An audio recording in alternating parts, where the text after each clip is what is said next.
ഇന്ന് എത്ര പിള്ളേരാ ഭക്ഷണം കിട്ടാതെ മരിച്ചത്? കുഞ്ഞുങ്ങൾ ഇന്ന് എത്ര എഴുതിയേക്കണേ? 7.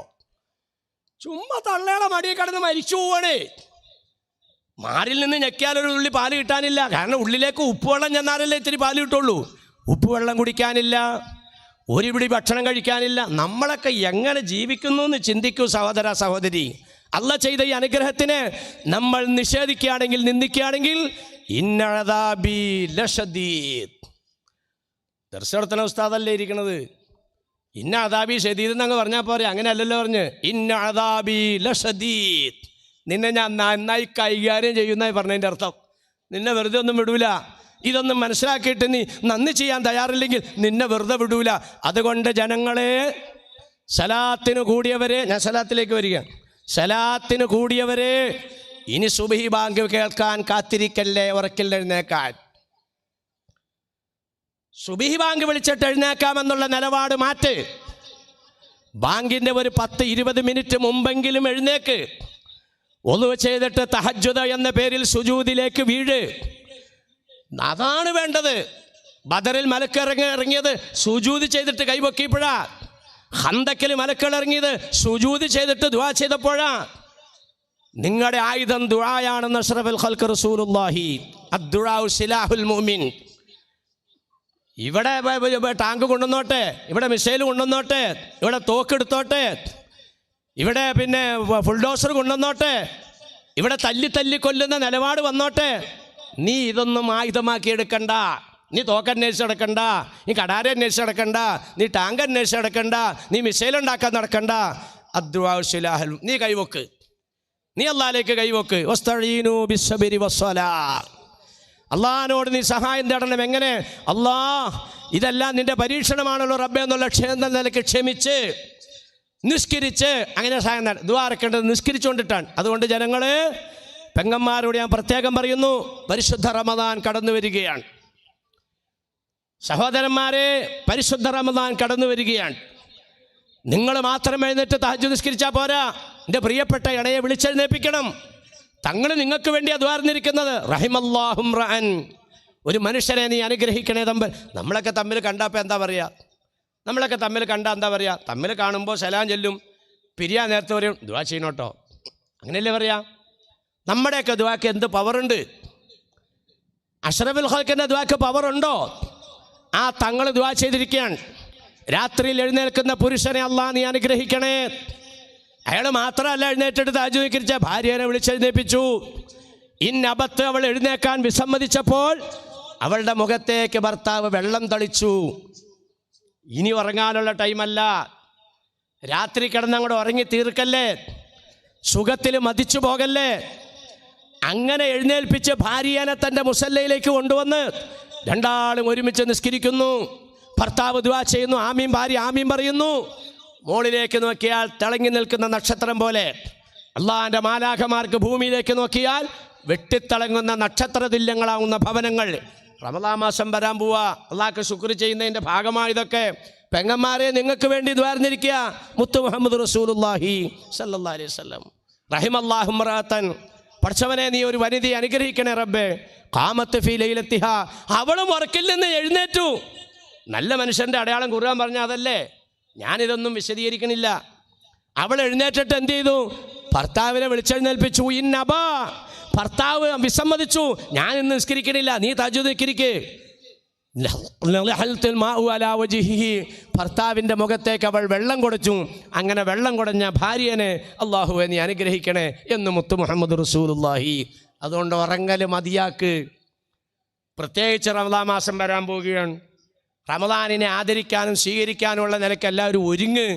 അതിനൊക്കെ വേണ്ടിയിട്ടാണ് ഈ പരിപാടി സംഘടിപ്പിച്ചേക്കണത്. ഭർത്താവും ഭാര്യയും ഒരുമിച്ച് നിസ്കരിക്കുന്ന ഒരവസ്ഥ വരട്ടെ. എന്നിട്ട് കൈപൊക്കുമ്പോൾ സമുദായത്തിന് വേണ്ടി പ്രത്യേകം ദ്വാരക്ക്. നിങ്ങളെ അല്ലാഹു തആല നേരത്തെ ഇവിടെ വിശേഷിപ്പിക്കപ്പെട്ട ഔലിയാക്കന്മാരുടെ കൂട്ടത്തിലേക്ക് ഉൾപ്പെടുത്തുന്നതാണ് ദുആയിൽ. അല്ലാഹ് സമുദായത്തിനെ സുന്നത്തിലേക്ക് അടുപ്പിക്കണേ അല്ലാഹ്. ഒന്ന്, അല്ലാഹുമ്മ അസ്ലിഹ് ഉമ്മത്ത സയ്യിദിനാ മുഹമ്മദിൻ. ദ്വാരക്കുമ്പോൾ എങ്ങനെ പറയണം? മലയാളത്തിൽ പറഞ്ഞാൽ മതി. പഠിച്ചവനെ, തലമുറകൾ തകർന്നുകൊണ്ടിരിക്കുകയാണ് റബ്ബേ. ആരും പിടിച്ചാൽ കിട്ടാത്ത അവസ്ഥയിലേക്ക് പോവുകയാണ് റബ്ബേ. അല്ലാഹുവേ, സമുദായത്തിനെ നീ നന്നാക്കണേ അല്ലാ. ഒന്നാമത്തെ ദുആ. രണ്ടാമത്തെ അല്ലാഹുമ്മ റഹം ഉമ്മത്ത സയ്യിദനാ മുഹമ്മദിൻ, പടച്ചവനെ ഈ ലോകത്ത് കരുണ കിട്ടാത്തൊരു വർഗമായി ഉമ്മത്ത് മാറിക്കൊണ്ടിരിക്കുന്ന റബ്ബേ സമുദായത്തിനോട് നീ കരുണ കാണിക്കണേ അല്ല. 2 അല്ലാഹുമ്മ ഫർരിജൻ ഉമ്മത്ത് സയ്യിദനാ മുഹമ്മദിൻ, സമുദായം വലിയ അപകടത്തിൽ പെട്ടുകിടക്കുന്ന റബ്ബേ സമുദായത്തിനെ നീ രക്ഷപ്പെടുത്തണേ അല്ല. 3 ഈ 3 ദുആകൾ നിങ്ങളുടെ ദുആയിൽ കൊണ്ടുവന്നാൽ നഫീസത്തുൽ മിസ്രിയുടെ ലിസ്റ്റിൽ, ബഹുമാനപ്പെട്ട ഓസുല്ലാദ് തങ്ങളുടെ ലിസ്റ്റിൽ, ആരിഫീങ്ങളുടെയും ആരിഫത്തുകളുടെയും പദവിയിലേക്ക് ഉയർത്തുന്ന അമല്, അതിന് നിങ്ങൾ പരിശ്രമിക്ക്. നന്ദിയുള്ള അടിമകളാകെ ശിക്ഷ കൂടെ കടന്നു വരാതിരിക്കാൻ. അതിനോടൊപ്പം തന്നെ ഈ അമലിനെ സൂക്ഷിച്ചോ കേട്ടോ. എല്ലാവരും തീരുമാനം എടുക്കുക. റംസാൻ മാസം വരുക, പടച്ചവനെ ഇനി ഒരൊറ്റ രാത്രിയും തഹജ്ജുദ് മുടക്കൂല റബ്ബേ. അങ്ങനെ അല്ലാഹ് ആഖിറത്തിൽ കൈകാര്യം ചെയ്യൂല. തഹജ്ജുദ് എന്ന് പറയുന്ന 2 റക്അത്ത് നിസ്കാരം പതിവാക്കുന്നവനെ അല്ലാഹു തആല പതിവാക്കുന്നവളെ ആഖിറത്തിൽ അല്ലാഹ് കൈകാര്യം ചെയ്യൂല. ഞാൻ തെളിവുകളും ചരിത്രങ്ങളും പറഞ്ഞു അത് പറയണില്ല. പകല് സുബഹിസ്കരിച്ചാൽ പിന്നെ എന്താ ചെയ്യുക? അന്നം തേടി പോവാണ്. നിങ്ങളോ അന്നം ഉണ്ടാക്കാൻ പോവുകയാണ്. ഈ അന്നം തേടുന്നതിൻ്റെ ഇടയിൽ, അന്നം ഉണ്ടാക്കണതിൻ്റെ ഇടയിൽ ളുഹർ ബാങ്ക് വിളിക്കണതിന് മുമ്പ് ഒരു 2 റക്അത്ത് ളുഹ. ദുനിയാവിലൊരു കയ്യാരം അള്ളാൻ്റെ ഭാഗത്തുനിന്നുണ്ടാവില്ല.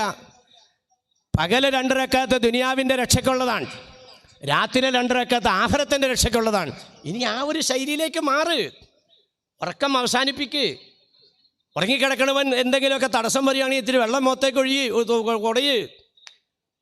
കൊള്ളാടാ മുസ്ലിയാരെ, എൻ്റെ ഒടുക്കത്തെ വയലാന്ന് ചിലർ പറയുന്നുണ്ടാവും.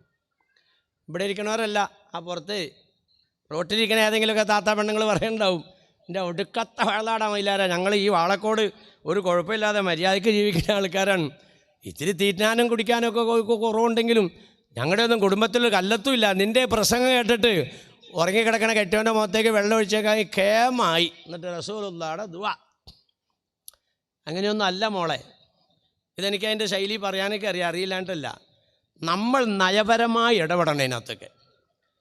ഉറങ്ങിക്കിടക്കണവനെ ഒച്ചപ്പാടുകൂടി വിളിച്ചിട്ട് അവൻ എണിക്കണില്ല എന്ന് പറഞ്ഞ് പെരക്കാത്തു പോയി ഒരു കപ്പ് വെള്ളം കൊണ്ടുവന്നിട്ട് അവൻ്റെ മുഖത്തേക്ക് ഒഴിക്കലല്ല. നയപരമായിട്ട് ഇടപെടണം. വിളിച്ചു, അവൻ പറഞ്ഞു നീ ഒന്നു കൊടുത്തോ? ഇല്ല, എന്നാൽ നീ പോയി കൊടുക്ക്, ഞാൻ പിന്നെ വന്നോക്കാം. പോയി ഒന്നു കൊടുത്തു. തിരിച്ചു വന്നപ്പോഴും ആളും അങ്ങനെ തന്നെ കിടക്കുകയാണ്. അപ്പോൾ എന്ത് ചെയ്യണം? വെള്ളം എടുക്കാൻ പോരുത്. ഒന്നു കൊടുത്ത നമ്മുടെ പുരികത്തുണ്ട് കൊച്ചുതുള്ളി വെള്ളം. ഭർത്താവിൻ്റെ മുഖത്തേക്ക് നമ്മുടെ ഈ മുഖം അങ്ങോട്ട് താഴ്ത്തിയിട്ട് ഇങ്ങനെ ഒരു ചെറിയൊരു തൂക്കലങ്ങ് തൂക്കുക. അപ്പോൾ ആ മൂക്കിൻ്റെ ഭാഗത്തേക്ക് വെള്ളം ചാടും. അപ്പം തുടയ്ക്കും. അപ്പം പറയണം പൊരുത്തപ്പെടണേ, ക്ഷമിക്കണേ, മാപ്പാക്കണേ, ദേഷ്യപ്പെടരുതേ, എൻ്റെ പൊന്നാറിനെ ഇവിടെ ദുആ കിട്ടാൻ, എന്നോടൊപ്പം മുസല്ലയിലേക്ക് വരാൻ, എഴുന്നേക്കാൻ വേണ്ടി ഞാൻ ഒന്നു കൊടുത്തതിൻ്റെ വെള്ളം എൻ്റെ പിരികത്തുനിന്ന് ഒരല്പം ചാടിച്ചതാണ്, ദേഷ്യപ്പെടരുതേ, പിണങ്ങരുതേ. ഇതാ നയം. അതുപോലെ അവിടെ നിന്ന് ഇങ്ങോട്ടും കപ്പിനകത്ത് മൊത്തയ്ക്ക് വെള്ളം ഒഴിക്കരുത്. നയപരമായി. എന്ത് സന്തോഷ കുടുംബം. അതുകൊണ്ട് ജനങ്ങളെ, പരിശുദ്ധമായ മാസം വരാൻ പോകുന്നു. മാസത്തിനെ സ്വീകരിക്കാൻ. എന്താ മാസം? ലൈലത്തുൽ ഖദ്ർ തന്നെ. റമദാൻ മാസം എന്തിനാ ലൈലത്തുൽ ഖദ്ർ കിട്ടാൻ? ലൈലത്തുൽ ഖദ്ർ എന്താ? മുഖറബായ മലക്ക് ജിബ്രീൽ. അങ്ങനെയല്ലേ സൂറത്ത് പിന്നെ ഖദറിനകത്ത് പറയണേ, ഇന്നാ അൻസൽനാ ഫീ ലൈലത്തുൽ ഖദ്ർ. ലൈലത്തുൽ ഖദ്റിന് വേണ്ടിയ റമദാൻ.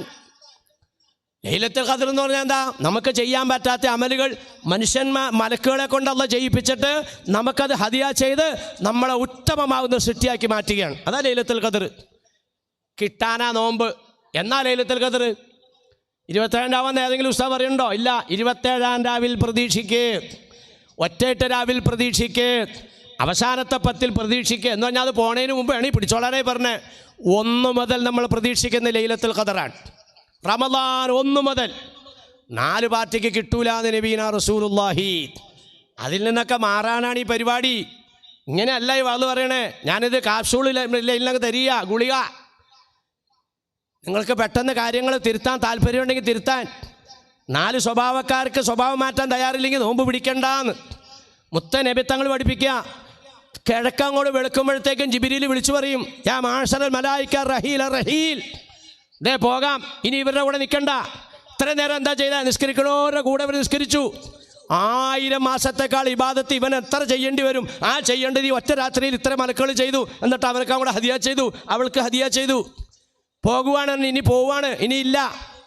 അപ്പോൾ നബി സല്ലല്ലാഹു അലൈഹി വസല്ലം ചോദിച്ചു, അങ്ങനെ മലക്കുകളെ കൊണ്ടിട്ടൊക്കെ തിരിച്ചു പോകുമ്പോൾ എന്താ എൻ്റെ സമുദായത്തിൻ്റെ അവസ്ഥ? ഖദ് അഫാ അൻഹും വഗഫറ ലഹും. നബിയെ, എല്ലാവർക്കും അല്ലാഹ് പുറത്തു കൊടുത്തു, എല്ലാവർക്കും മാപ്പ് കൊടുത്തു. 4 സ്വഭാവം മാറ്റാൻ തയ്യാറില്ലാത്തവർക്ക് അവർക്കില്ല. സഹാബാക്കളെ അന്തം വിട്ടിരിക്കുക. പടച്ചവനെ പകല് പട്ടിണി നടന്ന് രാത്രി തറാമീകരിച്ച് വാരിക്കോരി സദക്കാ ചെയ്ത് ഖത്തം ദുആർന്ന് നോമ്പ് തുറപ്പിച്ച് ഇതെല്ലാം ചെയ്തിട്ടും ഇത് കിട്ടാത്ത ആൾക്കാരാരാ എന്ന് പറഞ്ഞാൽ റമളാൻ കിട്ടാത്ത ആളുകൾ. മൻഹും യാ റസൂലല്ലാഹ്, ആരാ നബിയെ? ഒന്നാമത്തെ തങ്ങൾ പറയാണ്, ഒന്നാമത്തേത് അഴാഖുല്ലി വാലിദൈ, ഉമ്മാനെ ഉപ്പാനെ വേദനിപ്പിച്ച മക്കളെ രക്ഷയില്ല. വേഗം തിരുത്തിക്കോ. എവിടെയെങ്കിലും കിടപ്പണ്ടി വേഗം ഉമ്മാനെ ഏറ്റുകൊണ്ടെങ്കിൽ പോരെ. ആരും നോക്കാണ്ടേ, ആരുമില്ല അന്വേഷിക്കാനില്ല, ഒരു പാവപ്പെട്ട പെങ്ങളാ നോക്കിക്കൊണ്ടിരിക്കണേ. പയ്യ തന്ത്രത്തിൽ പോയി ഇങ്ങ് എടുത്തോണ്ട് പോരെ, പിന്നെ ആർക്കും കൊടുക്കണ്ട. റിളല്ലാഹു ഫീ റിളൽ വാലിദൈൻ, ഉമ്മാടെ ഉപ്പാടെയും പൊരുത്തമുണ്ടെങ്കിൽ അള്ളാടെ പൊരുത്തുള്ളൂ. അതെന്താ ഇത്? ഉമ്മാടെയും ഉപ്പാടെയും പൊരുത്തില്ലാത്തവർക്ക് ജിബിരിയിൽ കണക്ഷനില്ല. ജിബിരിലിൻ്റെ കണക്ഷനാണ് അടിസ്ഥാനം. ഉമ്മ ഉപ്പാനെ വേദനിപ്പിച്ച മക്കൾ നോമ്പ് പിടിക്കണ്ട. രണ്ടാമത്തെ ഖാത്തിഉർ റഹ്മിൻ, നമ്മുടെ ഇടയിൽ വ്യാപകമായിട്ടുള്ളൊരു വല്ലാത്ത സൂക്കേട്. ചേട്ടൻ്റെ ഒരു പൈസ അനിയനക്ക് വേണ്ട, അനിയൻ്റെ ഒരു പൈസ ചേട്ടനക്കും വേണ്ട, തമ്മി കണ്ടാ മിണ്ടൂല. കൊച്ചാപ്പാടെ ഒരു സഹായവും ഈ മോനക്ക് വേണ്ട, മോൻ്റെ ഒരു സഹായവും കൊച്ചാപ്പാക്കും വേണ്ട, കൊച്ചാപ്പായും മോനും കണ്ടാ മിണ്ടൂല. ഇത് വ്യാപകമായിക്കൊണ്ടിരിക്കുകയാണ്. നോമ്പ് പിടിക്കണ്ട, തറാവി നിക്കരിക്കണ്ട. എന്തോരം ആയത്തോ ഓതണം ഞാൻ, എത്ര ഹദീസ് പറയണം, എത്ര ചരിത്രം പറയണം, ഒന്നും പറയണില്ല. ഞാൻ സലാത്തിൻ്റെ പറഞ്ഞുകൊണ്ട് പരിപാടി അവസാനിപ്പിക്കാൻ പോവുകയാണ്. മൂന്നാമത്തേത് മുസാഹിനുൻ, പിണക്കം വൈരാഗ്യം ഉള്ളിൽ വെച്ചുകൊണ്ട് നടക്കുന്നവര് ഇല്ലേ. കണ്ടാ സലാം ചെല്ലോ? ഇല്ല. സലാം ചെല്ലിയാൽ മടക്കോ? ഇല്ല. വൈരാഗ്യ ബുദ്ധിയോടുകൂടി ലാ യഹില്ലു റജുലിൻ യഹ്ജുറ അഖാഹു ഫൗഖ സലാസിൻ, മനുഷ്യനാ പിണക്കമൊക്കെ ഉണ്ടാവും 3 ദിവസം മാക്സിമം. 3 ദിവസം കഴിഞ്ഞിട്ടും തമ്മിൽ മിണ്ടിയില്ലെങ്കിൽ ഒരാൾ മരിച്ചാൽ 2 ആൾ നരകത്തിൽ. വേഗം പിണങ്ങിയവരുമായിട്ട് പെട്ടെന്ന് സലാം ചൊല്ലിക്കോ. പഹ്യം മരിച്ചു പോയാൽ നമ്മുടെ പണി ആപ്പിലായി, നമ്മുടെ കാര്യം കെണിയിലായി. പെട്ടെന്ന് പൊരുത്തപ്പെടാൻ തയ്യാറില്ലേ? നോമ്പിന് വേണ്ടി നിങ്ങൾ പാടുപെടണ്ട, നിങ്ങൾ തറാവീക്കിരിക്കണ്ട. ഓ മുദുമിനു ഖംറിൻ, ലഹരിയുമായി ബന്ധമുള്ളവർ ബീഡി വലി മാറ്റാൻ പറ്റണില്ലേ? സിഗരറ്റ് വലി മാറ്റാൻ പറ്റണില്ലേ? പുകല ഉപയോഗിക്കുന്നത് മാറ്റാൻ പറ്റണില്ലേ? പാൻ മസാല വായിലിടുന്നത് ഒഴിവാക്കാൻ പറ്റണില്ലേ? വേണ്ട, ഈ പരിപാടിക്ക് നിൽക്കണ്ട. ഈ 4 സ്വഭാവക്കാർക്ക് ലൈലത്തുൽ ഖദർ ഇല്ല എന്ന് പറഞ്ഞാൽ അവർക്ക് രക്ഷയില്ല. അതുകൊണ്ട് ജനങ്ങളെ, എന്തിനാ ഇത്? ഫലസ്തീൻ ഇങ്ങോട്ട് കടന്നു വരാതിരിക്കാൻ അതാണ് ഫലസ്തീനെ ഇവിടെ കൊണ്ടുവരാൻ നിനക്ക് കഴിവുണ്ട് റബ്ബേ. എന്തേ അവർക്ക് സംഭവിച്ചത്? അവർക്ക് സംഭവിച്ച സ്വഭാവം ഇന്ന് നമ്മുടെ ഇടയിൽ ഉണ്ട്. അതാ ഞാൻ ആദ്യം പറഞ്ഞേ, ലഹരി ഉപയോഗിക്കുന്നവർ ഏറ്റവും കൂടുതൽ ആരാ? അവിടുത്തെ ക്രിസ്ത്യാനി പിള്ളേരല്ല, ഹിന്ദു പിള്ളേരല്ല. കറക്റ്റായിട്ട് കണക്ക് നിരത്തി ഈ വിഷയം സംസാരിക്കാൻ എന്നെ കൊണ്ട് കഴിയും. പക്ഷേ ഞാൻ അതിലേക്ക് വന്നില്ല. നിങ്ങൾ ഗൗരവത്തോടെ ഇത് ഉൾക്കൊണ്ടോ? ഏറ്റവും കൂടുതൽ ലഹരി ബാധിതർ നമ്മുടെ മക്കളാണ്. ജനങ്ങളെ, ഫലസ്തീനി മക്കൾ ഈ രീതിയിൽ മയക്കുമരുന്നിലേക്ക് അഡിക്റ്റായപ്പോൾ പെൺകുട്ടികളുടെ ശൈലി എന്താ? അവർ പർദ്ദ മക്കനെ ഇട്ടുകൊണ്ട് നടന്നവർ ജൂതത്തി പെണ്ണ് മിനിസ്കറ്റ് ഇട്ടുകൊണ്ട് നടക്കുകയാണ്. മിനിസ്കറ്റ് ഇട്ടുകൊണ്ട് വന്ന് കണ്ടപ്പോൾ നല്ല രസം, ഇത് നല്ല സുഖമാണല്ലോ, ബട്ടൺസ് കൂട്ടുണ്ടല്ലോ, കാറ്റ് കയറൂലോ. പെൺപിള്ളേർ പർദ്ദ അഴിച്ചു മാറ്റി, മക്കനെ അഴിച്ചു മാറ്റി. ഒരു മക്കൾ ഇടപെട്ടു, മക്കളെ നിങ്ങൾ ഈ വേഷം കളയരുത്, പർദ്ദ മക്കനെ ഒഴിവാക്കരുത്. ഇത് യഹൂദൻ്റെ സംസ്കാരമാണ്. യഹൂദൻ്റെ സംസ്കാരം നമ്മൾ അനുകരിച്ചാൽ മൻ തശബ്ബ മിൻഹും, നീ യഹൂദത്തിയാണ്. ഓടാ മുസ്ലിയാരെ, ഞങ്ങളെ പൊതിഞ്ഞിട്ട് നിങ്ങളൊക്കെ കുറേ കാലം ഇങ്ങനെ കൊണ്ടു നടന്നില്ലേ, ഇനി ഞങ്ങൾ സ്വാതന്ത്ര്യത്തിൻ്റെ മധു നുകരട്ടെ. സ്വാതന്ത്ര്യം നുകരണില്ലേ? ഇപ്പം അവരെല്ലാം കുഴപ്പക്കാരാന്നല്ല ഈ പറഞ്ഞതിൻ്റെ അർത്ഥം. തഖൂ ഫിത്നത്തൻ ലാ തുസീബന്നല്ലദീന ളലമൂ മിൻകും ഖാസ്സ. ഈ വാഴക്കോട് അല്ലാഹു തആല ഒരു ശിക്ഷ ഇറക്കുകയാണെങ്കിൽ ആ വഴുതിൽ ചെന്നിരുന്ന പാവങ്ങളൊക്കെ അങ്ങോട്ട് മാറ്. അങ്ങനെയില്ല, മൊത്തം ഇറങ്ങിയാൽ. മൊത്തം ഇറങ്ങുമ്പോൾ നമ്മൾ നഷ്ടപ്പെടാതിരിക്കാൻ, അതാ തങ്ങൾ പറഞ്ഞ ദുആയാണ് നിങ്ങളുടെ ആയുധം. ലാ യൻജൂ ഫീഹാ ഇല്ലാ മൻ ദഅാ കദുആഇൽ ഗരീഖ്. മുങ്ങി മരിക്കുന്നവൻ ദുആക്കുന്നത് പോലെ ദുആ ചെയ്യുന്നവർ രക്ഷപ്പെടുന്നവരാണ്. കഴിഞ്ഞ ആഴ്ച ഒരു വനിത, ഫലസ്തീനി വനിത, എന്താണ് അവരുടെ കരച്ചിൽ? മരിച്ചു കിടക്കുന്ന കുഞ്ഞുങ്ങൾ മുമ്പിൽ, നിങ്ങൾ 10 ഫോട്ടോ കണ്ടില്ലേ? കുഞ്ഞുങ്ങൾ മുമ്പിൽ കിടക്കുന്നു. അല്ലാ, നിന്റെ സിംഹാസനം കുലുങ്ങുമാറ് ഈ അടിയാറുകളുടെ ശബ്ദം അല്ലാ നീ കേൾക്കുന്നില്ല റബ്ബേ. ഈ സമുദായത്തിന് നീ സ്വസ്ഥ തരുന്നില്ല റബ്ബേ. ആ പൊട്ടിക്കരയുന്ന വനിത, അവർക്ക് കുഴപ്പമില്ല എന്ന് പറഞ്ഞാൽ മിസൈൽ അവർ കേൾക്കൂലേ? മിസൈൽ കേൾക്കും, അവർ രക്തസാക്ഷിയായിട്ട് മരിക്കും. കൊലപാതകങ്ങൾ വ്യാപകമാകുമെന്ന് തങ്ങൾ പറഞ്ഞെങ്കിൽ കൊല്ലണോനും നരകത്തിൽ, കൊല്ലപ്പെടുന്നവനും നരകത്തിൽ. അള്ളാഹു തആല ഫലസ്തീനികളെ അതിൽപ്പെടുത്താതെ അള്ളാഹ് നീ കാക്കണേ തമ്പുരാനെ. ഫലസ്തീനിയെ കൊല്ലുന്ന എന്തിനാണ്? മുസ്ലിമാന്ന് പറഞ്ഞാൽ. പക്ഷെ അവനക്ക് ഇസ്ലാമിയത്തില്ല, അപ്പോൾ അവൻ നരകത്തിൽ. നിങ്ങൾ നോക്ക്, പാത്രവും പിടിച്ചുകൊണ്ടിരിക്കണ മക്കളെ നോക്ക്. ഒരു പിടി ഭക്ഷണം ഇവിടെ കിട്ടാൻ സാധ്യതയുണ്ട്. കാണിക്കേണ്ട പാത്രമല്ല എടുത്താണ്, കിട്ടിയ പാത്രം പല സൈസ് പാത്രങ്ങളാണ്. പത്രത്തിൽ ഫോട്ടോ ഉണ്ടാ? നിങ്ങളുടെ വീട്ടിലെ പത്രത്തിൽ ചിലപ്പോൾ ഉണ്ടാവില്ലായിരിക്കും, നിങ്ങളുടെ വീട്ടിലെ പത്രത്തിലുണ്ടാവില്ലായിരിക്കും. എൻ്റെ വീട്ടിലെ പത്രത്തിലുണ്ട്. അതാ ഞാൻ പറഞ്ഞത്. ഇങ്ങനെ പിടിച്ചോണ്ടിരിക്കണ മക്കൾ നോക്കിക്കേ, എന്ത് പാത്രം അവർ പിടിച്ചോണ്ടിരിക്കണേ. അവരുടെ തലയിലേക്ക് നിങ്ങളൊന്ന് നോക്കി, പാത്രം പിടിച്ചോണ്ടിരിക്കണ മക്കളുടെ തലയിലേക്കൊന്ന് നോക്കി. ഇവിടെ മാത്രം മുടി, ഇവിടെ എല്ലാം നൈസ. ഇത് ആരുടെ കട്ടിങ്ങാണ്? ഇത് യഹൂദൻ്റെ കട്ടിങ്ങാണ്. മൻ തശബ്ബഹ മിന്നും ഫഹുവ മിന്നും. ആരെങ്കിലും ആ ഇതര മതത്തിൻ്റെ സംസ്കാരവുമായിട്ട് അനുകരിച്ചാൽ അവൻ ആ മതക്കാരനാ. എത്ര യഹൂദ പിള്ളേർക്ക് കഞ്ഞി കൊടുക്കുന്നുണ്ട്? ചുമ്മാ ഒന്ന് ചിന്തിച്ചു നോക്കിക്കേ. നിന്റെ മോൻ്റെ തലമുടി ഇവിടെ ഉള്ളോ? ഇന്ന് നോക്കുന്ന ഇതൊക്കെ നോക്ക്. ഏറ്റവും വൃത്തികെട്ട വേഷം, ഏറ്റവും വൃത്തികെട്ട ഭാഷ, ഏറ്റവും വൃത്തികെട്ട ശൈലി, ഇതെല്ലാം ഈ സമുദായത്തിൻ്റെ മക്കളിലാണ് കാണുന്നത്. ഇവിടെ മാത്രം മുടി നിർത്തിയിട്ട് ബാക്കി നൈസാക്കിയ എത്ര മക്കൾക്ക് ഇവിടെ ഇങ്ങനെ തള്ളമാർ തീറ്റ കൊടുക്കുന്നുണ്ട്. മുഖത്ത് നോക്കി പറയണ, എടാ മോനെ, ഇത് ജൂതൻ്റെ കട്ടിങ്ങാണടാ. ഈ കട്ടിങ് നീ വച്ചോണ്ടിരിക്കുകയാണെങ്കിൽ നിനക്ക് കഞ്ഞി തരാൻ ഈ ഉമ്മ ഇല്ലടാ. കട്ടൻഡ്രേറ്റ് പറയണം, തന്തമാർ പറയണം. ഇബ്രാഹിം നബിയുടെ പവർ ഉദിഹർക്കണതിനകത്ത് മാത്രം എടുത്ത് പറഞ്ഞിട്ടായില്ല. സ്വന്തം പിതാവിൻ്റെ മുഖത്ത് നോക്കി നിങ്ങൾ അള്ളാഹു അല്ലാത്തതിനെ ആരാധിക്കുന്നോ എന്ന് ചോദിച്ച കൊച്ചുബാലനാകുന്ന ഇബ്രാഹിമിൻ്റെ അലൈഹിസ്സലാത്തു വസ്സലാമിൻ്റെ ആ പാരമ്പര്യമാണ് ഞാൻ പിന്തുടർന്നിരിക്കുന്നത്. അതുകൊണ്ട് ഞാൻ കുഞ്ഞിനെ അറുത്തതായ ഇബ്രാഹിം നബിയെ പിൻപറ്റിക്കൊണ്ട് ഇവിടെ കിട്ടാവുന്ന ഏറ്റവും വലിയ മൃഗത്തിനെ പിടിച്ച് ബലിയർക്കുകയാണ്. അവിടെ ഒന്നും വിജയിക്കില്ല. കുടുംബത്തിൽ വളർന്ന മക്കളെ മുഖത്ത് നോക്കി, മോനെ, അള്ളാഹു റസൂലിന് വിരുദ്ധമായ ശൈലിയാണെങ്കിൽ ഈ വീട്ടിൽ കയറാൻ പറ്റൂല. പറയാൻ തന്ത തയ്യാറാകണം, പറയാൻ തള്ള തയ്യാറാകണം. ഈ ഒരു നിലവാരത്തിലേക്ക് ഫലസ്തീനി കുട്ടികളെ കിട്ടാതെ വന്നപ്പോൾ എന്ത് സംഭവിച്ചു? അവരനുഭവിച്ചുകൊണ്ടിരിക്കുകയാണ്. അത് തന്നെ ഇവിടെയും വരും. വരാതെ ഇരിക്കണോ?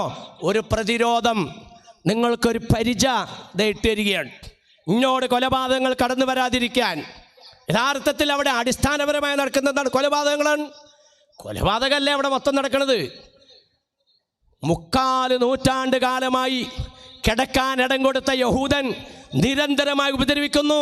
ഉമ്മാനെ കൊല്ലുന്നു, വാപ്പാനെ കൊല്ലുന്നു, പെമ്മക്കളെ എടുത്തോണ്ട് പോണു, ഭാര്യനെ ബലാത്സംഗം ചെയ്യുന്നു, വീട്ടിലേക്ക് അതിക്രമിച്ച് കയറി ആട്ടി പുറത്താക്കുന്നു. ഇനി സഹിക്കാൻ പറ്റൂല. ഇടിച്ചങ്ങോട്ട് കയറി കൈ കിട്ടുക കണ്ടെയ്നൊക്കത്തിനെ പിടിച്ചും കൊണ്ട് കൊണ്ടുവന്നു. ഒരു പൊത്തി കൊണ്ടുവന്ന് ഉള്ളിലാക്കി. ഒന്നിനെയും കൊന്നിട്ടില്ല. ഇന്നലെ പത്രത്തിനകത്ത് കണ്ടു, അവൻ്റെ വെടിയേറ്റിട്ട് 7 ചത്തുപോയി. ഇവർ കൊന്നേക്കണതല്ല. പക്ഷെ അതിനിപ്പോൾ ഇവിടെ പകരം ചെയ്യണത് എന്താണ്? മദ്രസ കയറി പിള്ളേരെ മൊത്തം കൊല്ലുകയാണ്. കുട്ടികളെയെല്ലാം കൊണ്ടുവന്ന് അജ്ഞാത കേന്ദ്രത്തിൽ കൊണ്ടിട്ടു.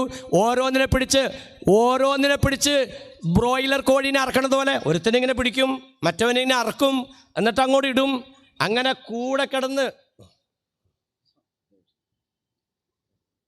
അങ്ങനെ കൂടിക്കിടന്ന് മരിച്ച ആ കുഞ്ഞുങ്ങളുടെ പുറത്തേക്ക് കുറേ എണ്ണ ഒഴിക്കും. എണ്ണ ഒഴിച്ചിട്ട് തീ അങ്ങോട്ട് കൊടുക്കും. അല്ലാണ്ട് ഇതിനൊക്കെ കുഴിച്ചിടാനെ കൊണ്ടിട്ടും കൊലപാതകങ്ങളല്ലേ നടക്കണേ? ഞങ്ങൾ പറ. ഈ കൊലപാതകങ്ങൾ ലോകത്ത് വ്യാപകമാകുമ്പോൾ പ്രതിരോധിക്കാനുള്ള പ്രതിരോധ നിര മുത്തു മുഹമ്മദ് റസൂലുള്ളാഹി സല്ലല്ലാഹു അലൈഹി വസല്ലമ തങ്ങൾ നമുക്ക് കാണിച്ചു തരുന്നുണ്ട്. എന്താണ് കാണിച്ചത്? ലോകം അതിൻ്റെ അവസാനത്തിലേക്ക് എത്തും. ശ്രദ്ധിച്ചോ, ഹദീസ് ശ്രദ്ധിച്ചോ. ബഹുമാനപ്പെട്ട മുദരിസന്മാരായ ഉസ്താദ്മാരൊക്കെ ഇവിടെ ഉണ്ട്. ഞാനിങ്ങനെ കുറേ കാലമായി ആ കാലം നാട്ടുകാരുടെ ചോറൊക്കെ തിന്ന് ചോറ് തിന്നലാർന്ന ലക്ഷ്യം. അങ്ങനെ ചോറ് തിന്നുകൊണ്ടിരുന്നപ്പോൾ ഉസ്താദിൻ്റെ നാക്കിൽ നിന്ന് കേട്ട ഓർമ്മയുള്ളൂ. ഇവരെല്ലാം ഇത് നിരന്തരം ദർശനത്തിക്കൊണ്ടിരിക്കുന്ന മഹത്തുക്കളായ ഉലമാക്കളാണ്. അവരോടൊക്കെ ചോദിച്ചാൽ ഇത് വാമസ്ലാർ പറയുന്നത് തെറ്റാണെങ്കിൽ ഇത് തെറ്റാണെന്ന് അവർ തന്നെ തിരുത്തും. അയാൾ വെറുതെ ഒച്ചപ്പാടുണ്ടാക്കിയത് അങ്ങനെ ഹദീസില്ല. സഹീഹ് മുസ്ലിമിൻ്റെ ഹദീസാണ് ഞാനീ പറയണത്. തഖാറബുസ്സമാൻ, നിങ്ങളീ കൂടിയ പരിപാടിയുടെ പവിത്രത, പവർ അത് മനസ്സിലാക്കിക്കോ. ഞാൻ ഈ ഹദീസ് പറഞ്ഞുകൊണ്ട് എൻ്റെ സംസാരം നിർത്തുകയാണ്. തഖാറബുസ്സമാൻ, ലോകം അതിൻ്റെ അവസാനത്തിലേക്ക് എത്തുമെന്ന് ഖിയാമത്ത് നാൾ അടുക്കും. യൻഖുസുൽ ഇൽമ, തങ്ങൾ പറയാൻ വിജ്ഞാനം കുറയും.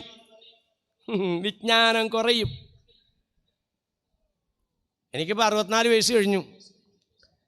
എൻ്റെയൊക്കെ കൊച്ചുനാളിൽ ഒരു പേപ്പർ ഇംഗ്ലീഷിലുള്ളതങ്ങ് വന്നു കഴിഞ്ഞാൽ വീട്ടിൽ നിന്ന് വാപ്പ എടുത്തുകൊണ്ട് വല്ല വക്കീലിൻ്റെ അടുത്തേക്കോ അല്ലെങ്കിൽ വല്ല ഡോക്ടറെ അടുത്തേക്കോ ചെല്ലും. ഇത് എന്തെന്നാ ഒരു പേപ്പർ വന്നത് എന്നാ നോക്ക്. അപ്പോൾ എൻ്റെ കൊച്ചുമാക്ക ഇത് ആ ത്രാസ് സീല് വെക്കാനുള്ള പേപ്പർ വന്നേക്കണത്, അതിന് ഇന്ന സ്ഥലത്ത് കൊണ്ടേ ചെന്നാൽ മതി. അങ്ങനെയാണ്. ഇന്നീ ഒരു ഗതികേട് നമുക്കുണ്ടോ? വീട്ടിൽ ഇംഗ്ലീഷ് പത്രം ഒരു പേപ്പറിൽ ലെറ്റർ വന്നാൽ ആ മൊലോടിമാരെ കൊച്ചിൻ്റെ അടുത്ത് കൊടുത്ത് ഇന്ന് അവനെന്ന് ചോദിച്ചു കഴിഞ്ഞാൽ ആ കൊച്ച് നന്നായിട്ട് വർത്താനം പറഞ്ഞ് തിരിഞ്ഞു തുടങ്ങിയിട്ടില്ല. അപ്പോഴും പറയും ബല്ലപ്പ ഇത് ഇന്ന പേപ്പറാന്ന് പറയും. അപ്പോൾ ഇവിടെ വിജ്ഞാനം കുറഞ്ഞോ? ഞങ്ങൾ പറ. തങ്ങൾ പറഞ്ഞു ഖിയാമത്ത് നാൾ അടുക്കും വിജ്ഞാനം കുറയുന്നു. ഏത് വിജ്ഞാനം? ഞാൻ ചോദിക്കട്ടെ, ഇന്ന് അറബി കോളേജുകളൊക്കെ നിലനിൽക്കണേ എങ്ങനെയാണ്? ഞാൻ ആരെയും മോശപ്പെടുത്തി പറയണമെന്നില്ല. ഇന്ന് പല അറബി കോളേജുകൾ നിലനിൽക്കുന്നത് എങ്ങനെയാണ്? കുട്ടീനെ ചേർക്കാൻ വേണ്ടി അങ്ങോട്ട് ചെന്ന് കഴിയുമ്പോൾ തന്ത ആവശ്യപ്പെടണമെന്നറിയോ? ഇവിടെ IAS കോച്ചിങ് കൊടുക്കുമോ? ഇവിടെ LLB കൊടുക്കുമോ? ഇവിടെ കമ്പ്യൂട്ടർ കോഴ്സ് ഉണ്ടാ? എന്നാൽ ഞാനിവിടെ ചേർക്കാം. പാവപ്പെട്ട ഉലമാക്കൾ ഇൽമു കൊടുക്കുന്നത് കമ്പ്യൂട്ടർ കോഴ്സ് ഉണ്ട്, വാ LLB ഉണ്ട്, IAS ഉണ്ട്, IPS ഉണ്ട്. അതെല്ലാം കൊടുക്കണേൻ്റെ ഇടയക്കോടെ ഖുർആൻ കയറ്റി കൊടുക്കും, അതിൻ്റെ ഇടയക്കോടെ ഹദീസ് കയറ്റി കൊടുക്കും. അങ്ങനെയാണ് ഇപ്പോൾ ഈ കോളേജുകളൊക്കെ പലതും നിലനിൽക്കണേ. ഇതൊന്നും ഇല്ലാന്ന് പറഞ്ഞാൽ കോളേജൊക്കെ പൂട്ടിപ്പോവും. അപ്പോൾ മതപരമാകുന്ന, അതാണ് പറഞ്ഞത് തങ്ങൾ ഉദ്ദേശിച്ചത്. ഖുർആനിൻ്റെ അറിവ് കുറയും, ഹദീസിൻ്റെ അറിവ്. ഇന്ന് മാറിടത്തിൽ നിന്ന് കുഞ്ഞിനെ ഇങ്ങോട്ട് പിടിച്ചു മാറ്റിയിട്ട് അങ്ങോട്ട് കൊണ്ടോണേ, മുലകൂടി മാറാൻ കാത്തിരിക്കണില്ല, അങ്ങോട്ട് കൊണ്ടോണേ. ഒരു സാലിഹായ മനുഷ്യൻ്റെ അടുക്കലേക്കാണ് കൊണ്ടോണേ. എൻ്റെ കുഞ്ഞിനെ അല്ലാഹ് എഴുതി കൊടുക്കണം, എൻ്റെ കുഞ്ഞിനെ കൊണ്ടൊന്ന് ബിസ്മി പറയിപ്പിക്കണം, ഈ കൈ പിടിച്ചൊന്ന് ബിസ്മി എഴുതിപ്പിക്കണം. ആര് പോണു? ആര് കൊണ്ടോണു? അതാണ് മതപരമാകുന്ന ദീനിയായ വിജ്ഞാനം കുറയും. ഒന്ന് ശ്രദ്ധിച്ചോളണം. രണ്ടാമത്തേത് ഹബീബ് പഠിപ്പിക്കുന്നു,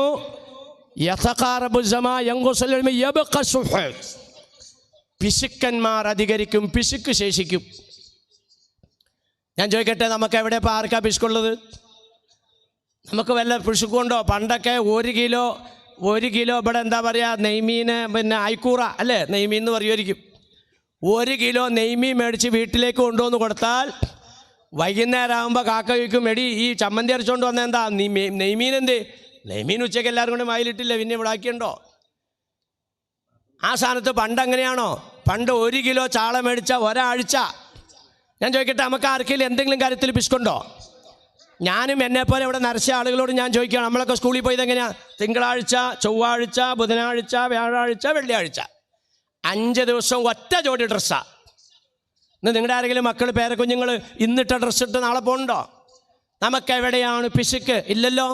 പിന്നെ എന്താണ് തങ്ങൾ ഉദ്ദേശിച്ച പിശുക്ക്? ഞാൻ നേരത്തെ പറഞ്ഞ പോലെ ഇൽമു കുറയുമെന്ന് പറഞ്ഞാൽ ഇംഗ്ലീഷിൻ്റെ അറിവ് കുറയുമെന്നല്ല പറഞ്ഞത്, മറ്റ് ഇതര ഭാഷകളുടെ വിജ്ഞാനം കുറയുമെന്നല്ല പറഞ്ഞ്, ഡിഗ്രികൾ കുറയുമെന്നല്ല പറഞ്ഞ്. ഖുർആനിൻ്റെ വിവരം കുറയും, ഹദീസിൻ്റെ ഇൽമു കുറയും,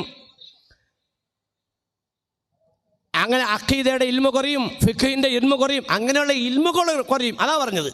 അതുപോലെ തന്നെ ഇവിടെ പിശുക്കുണ്ടാവെന്ന് പറഞ്ഞാൽ കൂട്ടാത്തിൻ്റെ കുറവാണോ? ഡ്രസ്സിൻ്റെ കുറവാണോ?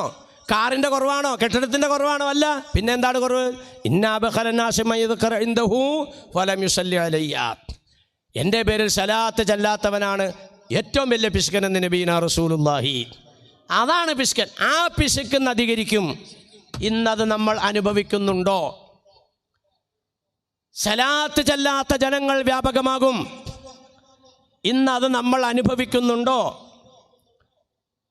ഇന്ന് ഏത് വീട്ടിലാണ് സലാത്ത് ചെല്ലാൻ പരിപൂർണമായിട്ടും അംഗങ്ങൾ അനുകൂലിക്കുന്ന വീടുള്ളത്? നിങ്ങളുടെ ഈ വാഴക്കോടൊക്കെ ഉണ്ടാവുമായിരിക്കും, വേറെ എവിടെയുണ്ട്?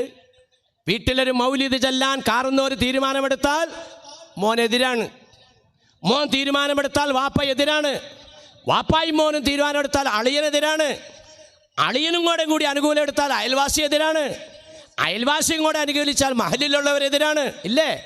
സലാത്തിനെ എതിർക്കുന്നവർ ആഗോളതലത്തിൽ വ്യാപകമാവുകയാണ്. പച്ചമലയാളത്തിൽ ഞാനങ്ങോട്ട് പറഞ്ഞാൽ ബിദ്അത്താറ് ലോകത്ത് വ്യാപിക്കുന്ന അവസ്ഥ വരും. അധികരിക്കുകയാണോ? സലാത്ത് ചെല്ല, എല്ലാ സലാത്തല്ലേ? അസ്സലാത്തു അലൻ നബി വസ്സലാമു അലർ റസൂൽ അശ്ശഫീഉൽ അബ്തഹി വൽ ഹബീബിൽ അറബി. സലാത്തല്ലേ ഇത്? എന്താ സലാത്ത് എന്ന് പറഞ്ഞാൽ? അല്ലാഹുവേ നീ പൊന്നാര നബിക്ക് ഗുണം ചെയ്യണേ, റസൂലുള്ളാഹിക്ക് നീ രക്ഷ ചെയ്യണേ, ഇങ്ങനെ ദുആ ചെയ്യുന്നതിൻ്റെ പേരാ സലാത്ത് അല്ലേ? അതല്ലേ സലാത്ത്? അതിന് ഇന്നൊന്നുണ്ടോ? നേരത്തെ ഇവിടെ പിന്നെ മുഹമ്മദ് ഉസ്താദ് പ്രസംഗിച്ച് പറഞ്ഞ പോലെ എന്തോരം സലാത്തുണ്ട്. എല്ലാ സലാത്ത് എന്താണ്? അള്ളാഹിൻ്റെ റസൂലിന് വേണ്ടിയുള്ള ദുആർക്കലാണ്. അപ്പം അങ്ങനെ ദുആർന്നില്ലേ? അങ്ങനെ ഒരു സലാത്ത് ചൊല്ലിയാൽ അള്ളാഹ് നിനക്ക് 10 ചെയ്യുമെന്നായി പറയണേ. നിൻ്റെ 10 പാപം പൊറുക്കും, 10 അപ്പം നമ്മളിന് സലാത്ത് ചൊല്ലിയിട്ട് വേണോടാ മുസ്ലിയാരെ ഈ നബിത്തങ്ങൾ രക്ഷപ്പെടാൻ? വിദ്യാർത്ഥി ചോദിക്കുന്ന ചോദ്യതാ. നീ ഇങ്ങനെ സലാത്ത് ചൊല്ലി ഇങ്ങനെ ദുആ ചെയ്തിട്ട് വേണോ റസൂലുള്ളാഹി രക്ഷപ്പെടാൻ? എൻ്റെ മകൻ ഒരു 10 കൊല്ലം കഴിഞ്ഞപ്പോൾ നിങ്ങളുടെ വാഴക്കോട് വന്നു. നിങ്ങളൊരാളുടെ അടുത്തേക്ക് എന്നിട്ട് സലാം ചൊല്ലിച്ചു, മോനെ നിൻ്റെ വീട് എവിടെയാണ്? എൻ്റെ വീട് ആലുവയിലാണ്. ഈ ആലുവയിലൊക്കെ വയൽ നടക്കാൻ പറയാൻ നടക്കുന്ന ഒരു അങ്കമാലി വാമസിലാറുണ്ട്. അല്ലോ അതെൻ്റെ വാപ്പയാണ്. അതോന്നും പറഞ്ഞ് ഈ കാക്ക മോനെ കെട്ടി അങ്ങ് പിടിച്ചു. എടാ മോനെ, നിൻ്റെ വാപ്പ ഇവിടെ ഒന്ന് വഴുത് പറഞ്ഞിട്ടുണ്ടടാ, എൻ്റെ വീട്ടിൽ കൊണ്ട് ഞാൻ ഭക്ഷണം കൊടുത്തിട്ടുണ്ടടാ. ഞാൻ ഈ മുള്ളൂർക്കര ജംഗ്ഷനിൽ കുറേ പ്രാവശ്യം വഴുത് പറഞ്ഞിട്ടുണ്ട്, കുറേ മുമ്പ്. അന്നൊക്കെ താടി കറുത്തായിരുന്നു. ഇന്നിപ്പോൾ ഞാൻ കോഴി കച്ചവടം ഞാൻ താഹിറിൻ്റെ വീട്ടിലാണ് ഭക്ഷണം കഴിക്കാവുന്നത്. അപ്പോൾ താഹിറും അയാളുടെ മരുമോൻ അജ്മലൊക്കെ പറഞ്ഞു, ഉസ്താദെ ഈ താടി ഇങ്ങനെയൊക്കെ ഇരുന്ന് കഴിഞ്ഞാൽ അവിടെ അധികം ആൾക്കാരുടെയൊക്കെ മുമ്പിലാണ് ഉസ്താദ് നിൽക്കുന്നത്. അപ്പോൾ അതുകൊണ്ട് ഇതൊന്ന് ഭംഗിയായിക്കോട്ടെ എന്ന് പറഞ്ഞുകൊണ്ട് അവർ കുറച്ച് പൗഡറൊക്കെ ഇട്ട് തന്നേക്കണം. അല്ല, ഇത് പൗഡർ ഇട്ട് തന്നേക്കണാണോ? അല്ല. പിന്നെ എന്നാ, എടാ പോത്തെ നീ കളവനായിടാ എന്നെ കബറിലേക്ക് എടുക്കാറായി എന്നുള്ളതിൻ്റെ അടയാളം, സിഗ്നൽ. എൻ്റെ മുസ്ലിയാരെ, അപ്പോൾ നമ്മൾ രക്ഷപ്പെട്ടു. നമ്മൾ ഒരു രോഗം പോലും നരച്ചിട്ടില്ല. കമ്മിം ഫതായും സി വയുസ്ബാഹു ആമിന ഖദ് നുസിജത് അക്ഫാനുഹു വഹുവ ലാ യദ്രി. ഇതൊന്നും പ്രശ്നമല്ല കേട്ടോ പൊന്നു മോളെ. പോട്ടെ മഷി കിട്ടിയില്ല, അല്ലെങ്കിൽ ഞാൻ ഇച്ചിരി തേച്ചോണ്ട് വന്നേനെ. മഷി കിട്ടി ഞാനൊന്ന് കറുപ്പിച്ചോണ്ട് വന്നേനെ. പള്ളി കയറരുത് ഞാൻ പറഞ്ഞേക്കാം, പള്ളി കയറരുത് മുടി ഉറപ്പിച്ചവർ. ഞാൻ തൊടണില്ല കേട്ടോ, തൊടണില്ല. ഇപ്പം ഇവിടെ വന്നപ്പോൾ തന്നെ പറഞ്ഞു, ഓ ഉസ്താദിനെ ഞങ്ങൾ നേരിട്ടൊന്ന് കണ്ടല്ലോ, ഏതാണ്ട് വലിയ കനി കാണാരിയാണ്. ഞങ്ങൾ മൊബൈലിൽ ഇഷ്ടം പോലെ കണ്ടേ. ഇപ്പം എല്ലാം അങ്ങനെയാണല്ലോ, അതേ പിടിച്ചോണ്ടിരിക്കുന്നത്. ഇപ്പം ഞാൻ അറിയണ്ടോ? അത് ഇല്ല, അത് പിടിച്ചേക്കണവർ കൊണ്ടുവന്ന് അവിടെ ഇവിടെയൊക്കെ ഇടും. ഇത് തന്നെ ഇതിനകത്തുള്ളൂ. എനിക്ക് ഒരു പിടിപ്പിക്കലുമില്ല, ഒരു പിടിക്കലുമില്ല, അത് പ്രചരിപ്പിക്കലുമില്ല. ഇതിനോടൊന്നും എനിക്ക് താല്പര്യമില്ല, ഞാനതിനെ പ്രോത്സാഹിപ്പിക്കാറുമില്ല. ഇങ്ങനെ പുറകെ നടന്ന് പലരുമൊക്കെ ഇങ്ങനെ പിടിച്ചോണ്ട് പോകും. ഒക്കെ എവിടെ എത്തുമെന്ന് അള്ളാഹു ആലം. കാലം വളരെ മോശമാണേ. ഒരു ഭാഗത്ത് നിന്ന് ഇത്തിരി അടുത്തെടുത്തു കഴിഞ്ഞാൽ കയ്യാമം വെച്ചുകൊണ്ടെന്ന് കൊണ്ട് അകത്തിടാൻ പറ്റും. കാരണം തലയും വാലും കളഞ്ഞാൽ മതിയല്ലോ, നടു കിട്ടിക്കഴിഞ്ഞാൽ മതിയല്ലോ. നമ്മുടെ ശബ്ദം, സംസാരിച്ച ഡേറ്റ്, തെളിവ് എല്ലാം റെഡി. അള്ളാഹു നമ്മളെ ആരെയും കള്ള കേസിൽ കൊടുക്കാതെ റബ്ബത്താല കാത്ത് രക്ഷിക്കുമാറാകട്ടെ. ഒന്നിനോടും എനിക്ക് താല്പര്യമില്ല. അപ്പം ഞാൻ പറഞ്ഞു വന്നത്, അങ്ങനെ ഈ പിടിച്ചതിനകത്തൊക്കെ ഈ വിഷയമൊക്കെ സംസാരിച്ചേക്കണേ കേട്ടവരുണ്ട്. അപ്പോൾ അതുകൊണ്ട് ഞാൻ അതിലേക്കൊന്നും പോണില്ല. അള്ളാഹു താല മരിക്കുമ്പോൾ ഈമാനോടെ മരിക്കാൻ അള്ളാഹു നമുക്കെല്ലാം ഭാഗ്യം നൽകി അനുഗ്രഹിക്കുമാറാകട്ടെ. ഇപ്പം ഞാൻ പറഞ്ഞു വന്നതേ, എൻ്റെ മോന് ഇവിടെ വന്നു, നിങ്ങളിങ്ങനെ വിളിച്ചു, ഒരാൾ വിളിച്ചു, അൽഹംദുലില്ലാ എടാ മോനെ ഇവിടെ വന്ന് വയലു പറഞ്ഞാൽ ഇപ്പോൾ വാപ്പാടെ അവസ്ഥ എന്താ? അപ്പോൾ മോൻ പറയും, ഇപ്പോൾ വീട്ടിൽ തന്നെയാണ്, പുറത്തേക്കൊന്നും പോണില്ല, ആ രോഗമുണ്ട് ഈ രോഗമുണ്ട്. അപ്പോൾ ചിലപ്പോൾ മരുന്ന് മേടിക്കുന്ന ആരെയൊക്കെ പറയും. അള്ളാഹു താല അങ്ങനെയുള്ള വിഷമമൊന്നും നമുക്ക് ആർക്കും വരുത്താതെ കാത്ത് രക്ഷിക്കുമാറാകട്ടെ. അപ്പോൾ വാപ്പാക്ക് ഇപ്പോൾ മരുന്ന് മേടിക്കാനൊന്നും വൃത്തിയൊന്നുമില്ല. അപ്പം നിനക്കെന്താ ജോലി? എനിക്കിപ്പോൾ നിലവിൽ ജോലിയൊന്നുമില്ല, ഞാനിങ്ങനെ ഇറങ്ങിയതാണ്. നീ ഇങ്ങ് വാ. നീ എത്ര പഠിച്ചിട്ടുണ്ടോ? ഞാൻ എത്ര പഠിച്ചു? എനിക്കൊരു ഫാക്ടറി ഞാനിവിടെ തുടങ്ങിയിട്ടുണ്ട്, അതിനൊരു മാനേജറെ വേണം. എൻ്റെ വാപ്പ നല്ല മര്യാദക്കാരനായിരുന്നു, വാപ്പയുടെ സ്വഭാവം നിനക്കുണ്ടാകാതിരിക്കില്ല. അതുകൊണ്ട് നീ ഫാമിലി ആയിട്ട് ഇങ്ങോട്ട് വരണം. 1-ാം തീയതി മുതൽ എൻ്റെ കമ്പനിയുടെ മാനേജറായിട്ട് നീ ജോലി വെക്കണം. നിനക്കിവിടെ ഫ്ലാറ്റ് ഞാൻ തരാം, സഞ്ചരിക്കാനുള്ള കാറും തരാം, മാസം 2 ലക്ഷം രൂപ ശമ്പളവും തരാം. ഇത് നീ വാപ്പാക്ക് കൊണ്ട് കൊടുത്തേരെ, വാഴക്കോടുള്ള ഇന്ന ആൾ തന്നാന്ന് പറഞ്ഞാൽ മതി. അപ്പോൾ വാപ്പാക്കറിയാം. എൻ്റെ മോൻ എൻ്റെ അടുത്തേക്ക് വന്നിട്ട്, വാപ്പാ എനിക്കിങ്ങനൊരു സംഭവം ഉണ്ടായി, വാഴക്കോട് ഇന്ന. അല്ലോ അൽഹംദുലില്ലാ, നീ അയാളെ കണ്ടോ? കണ്ടു വാപ്പാ, എനിക്കിങ്ങനെ ജോലി തരാമെന്ന് പറഞ്ഞേക്കൊണ്ട് ഞാൻ 1-ാം തീയതി ചാർജ് എടുക്കാൻ പോകണം. ഇത് വാപ്പാക്ക് തരാൻ പറഞ്ഞാൽ എൻ്റെ കയ്യിൽ തന്നൊരു കവറാണ്. അത് തുറന്നു നോക്കിക്കടാ മോനെ എന്തെന്നാന്ന്. തുറന്നു നോക്കിയപ്പോൾ മോൻ പറഞ്ഞു, അപ്പാ 1 ലക്ഷം രൂപയുണ്ട്, വാപ്പാക്ക് തന്നേക്കാൻ പറഞ്ഞ് തന്നേക്കണതാണ്. അയാൾക്കുടെ നമ്പർ എൻ്റെ കയ്യിലുണ്ടോടാ? ഉണ്ട് വാപ്പിച്ചി. എന്നാൽ നീ ഒന്ന് കറക്കി ചെവിയിലേക്ക് ഒന്നും ഇങ്ങോട്ട് വച്ചേ. ആ ഫോൺ എൻ്റെ ചെവിയിലേക്ക് വെച്ചപ്പോൾ ഞാൻ വിളിച്ചു, മറുതലയിൽ നിങ്ങളാണ്, എൻ്റെ മോനെ സഹായിച്ച കാക്കയാണ്. ഹബീബേ, നിങ്ങൾ ഈ സമയത്ത് എനിക്കും എൻ്റെ മോനും ചെയ്ത അനുഗ്രഹം ചെറുതല്ലാട്ടോ, സഹായം ചെറുതല്ല. ദുനിയാവിൽ ഞാൻ കൈവെക്കുന്ന കാലം, ഞാൻ എൻ്റെ റബ്ബിലേക്ക് ദുനിയാവിൽ കൈവെക്കുന്ന കാലം, നിങ്ങൾക്ക് വേണ്ടി ദുആ ഇല്ലാത്തൊരു കൈവെക്കൽ എനിക്കില്ല കേട്ടോ. എന്തേ ഇയാൾ എനിക്ക് വല്ലതും നന്നോ? ഇല്ല, എൻ്റെ മോനക്ക് കൊടുത്തു. അല്ലാഹു തആല ഭൂമുഖത്തെ ഏറ്റവും ഇഷ്ടപ്പെട്ട അഷ്റഫുൽ ഖൽഖാണ് മുത്ത് മുഹമ്മദ് റസൂലുള്ളാഹി. ആ നബി തങ്ങൾക്ക് നിങ്ങൾ സലാത്ത് ചൊല്ല ദുആ ചെയ്ത് തങ്ങളോട് മനുഷ്യരോട് അള്ളാഹ് ആവശ്യപ്പെടുകയാണ്. എന്തിന്? നിങ്ങളങ്ങനെ ഞാൻ ഇഷ്ടപ്പെട്ട എൻ്റെ അടിമയെ നിങ്ങൾ ആരെങ്കിലും ഈ നിലക്ക് ഗുണം ചെയ്യണമെന്ന് ആവശ്യപ്പെട്ടാൽ ആ പേരിൽ ഞാൻ നിങ്ങൾക്ക് 10 എണ്ണം തരാം. ഇതാ സലാത്ത്.